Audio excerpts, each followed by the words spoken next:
Sa tubig man o sa hangin hanggang sa kalawakan, ipinadama ng mga nagbihis Santa ang holiday spirit.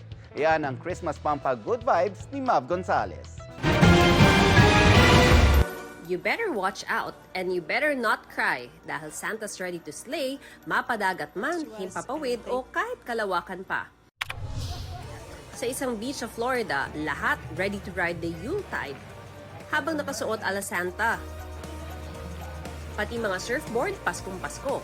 Ang isa, hugis sleigh pa. Reindeer at elves na lang ang kulang. Itinodo pa nga nila ang pagka-daredevil nang may tumalon mula sa helicopter. At para full-on Santa mode, may hagisan din ng regalo sa gitna ng programa. Nagsimula ito bilang isang family outing lang noong 2009 hanggang sa naging big event na.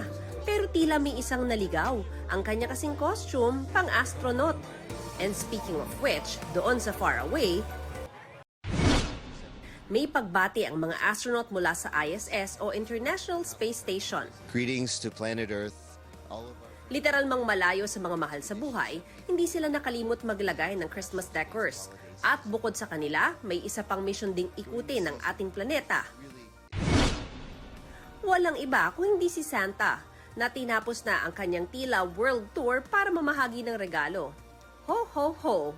70 taon nang minomonitor ng NORAD o North American Aerospace Defense Command ang flight ni Santa na mula pa noong 1955. Sa Germany, 4 na dekada na ring lumulublob sa napakalamig na lawa ang grupo ng swimmers na tinuguri ang Berlin Seals. Nakasanta hat pa sila at may iba't ibang headdress. Iba-iba man ang paraan ng pagdiriwang, ang mahalaga, puno ng puso ang Pasko. Para sa GMA Integrated News, Mav Gonzalez, nakatutok, 24 oras.